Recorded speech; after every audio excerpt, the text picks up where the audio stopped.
Bonjour, Dr André Ferreira, chirurgien orthopédiste et spécialiste du genou et de la hanche à la clinique du Parc.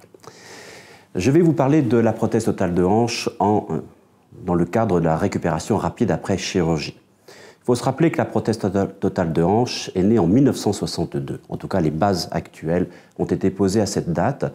La première prothèse de hanche posée à Lyon a eu lieu en 1968. L'opération a duré 6 heures. Le patient est resté hospitalisé plus de 1 mois avant de partir en centre de convalescence. On imagine les progrès qui ont été réalisés depuis, puisque cette durée de séjour a progressivement diminué. Lorsque la RAC a été introduite, son concept a été évoqué en France, on s'est interrogé sur la possibilité de pratiquer cette intervention dans le cadre de la RAC. Quels étaient les besoins? Économiques, on le sait, pour les durées de séjour, mais également médicaux, en diminuant les morbidités. Quelles sont les morbidités principales? Les accidents thromboemboliques, l'infection. Il semble bien que plus un patient récupère vite et rentre précocement à son domicile, et moins ces complications peuvent survenir. Donc c'est à partir de ces bases que l'on s'est posé la question sur la manière de pratiquer cette récupération rapide. Quels sont les moyens que l'on a à notre disposition? D'abord, la prise en charge de la douleur. C'est très important, elle est prise en charge avant même l'intervention, dans le cadre de la prémédication, au cours de l'intervention, où l'on s'est rendu compte qu'il fallait que le patient ne souffre pas, y compris sous anesthésie générale, pour ne plus souffrir après l'intervention, en tout cas beaucoup moins. Et puis, bien sûr, la technique opératoire. On est passé des grandes incisions, de grandes cicatrices, à la chirurgie mini-invasive. Alors on passe au-delà du débat finalement stérile de la voie d'abord antérieure, postérieure, antérolatérale. Toutes ont les mêmes objectifs et toutes ont des inconvénients, bien évidemment. Mais ce qui est important, c'est de les réaliser avec un minimum d'effraction musculaire ou de toutes les parties molles autour de la hanche.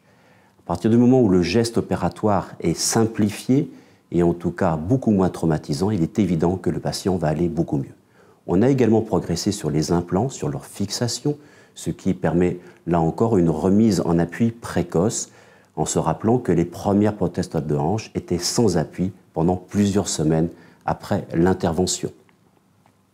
Et puis bien sûr, il y a toute la préparation autour de l'intervention qui va commencer en préopératoire, lors de la consultation, en expliquant les buts, les avantages, les objectifs de cette intervention. Lorsque le patient va arriver à la clinique, il va être accueilli par une équipe d'infirmières, mais également de kinésithérapeutes qui vont lui expliquer comment se passent les premières heures, comment il doit se rééduquer, quels sont les mouvements à effectuer, qu'il commence lorsqu'il n'est pas encore opéré et qu'il pourra plus facilement répéter. Ensuite, au cours du séjour et après l'intervention, il y aura un lever immédiat, en tout cas le jour de l'intervention. Cette notion est fondamentale.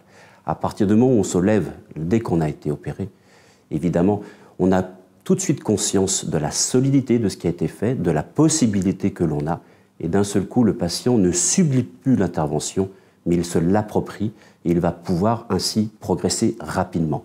Tout au long du séjour, on fera jour après jour des progrès sur le lever seul du lit, le recoucher également, et la pratique des escaliers. La durée de séjour va donc fortement diminuer. Elle est variable. Elle peut être en ambulatoire, si le patient le souhaite, s'il est dans la capacité de le faire, ne serait-ce que parce qu'il est bien entouré pour son retour à domicile, jusqu'à des durées beaucoup plus longues et ensuite suivies d'un centre de rééducation. Il faut s'adapter aux conditions sociales, aux conditions économiques qui entourent un patient lorsqu'il va entrer pour être hospitalisé à la clinique du Parc à Lyon. C'est donc avec l'équipe que l'on va pouvoir analyser les progrès faits au cours de ce séjour. Le patient est au centre du soin. Et ça, c'est le fondement même de la RAC. C'est lui, en fait, qui discute avec les infirmières, l'anesthésiste, le kinésithérapeute, son chirurgien ou tout autre intervenant sur ce qu'il est capable de faire. Et à partir de là, la décision de sortie sera prise avec lui. Le patient est l'acteur de ce soin et c'est le fondement même de la récupération rapide après chirurgie. En conclusion, la RAC nous a permis, à nous, praticiens, de mieux gérer la douleur, mieux gérer le post-opératoire, y compris le saignement, car désormais on ne transfuse plus les patients, ou très rarement. Mais cela a également appris aux patients à s'approprier la chirurgie et d'en devenir vraiment l'acteur. C'est en tout cas ce que nous avons le plus rechercher à développer au sein de la clinique du Parc Lyon. Je vous remercie pour votre attention.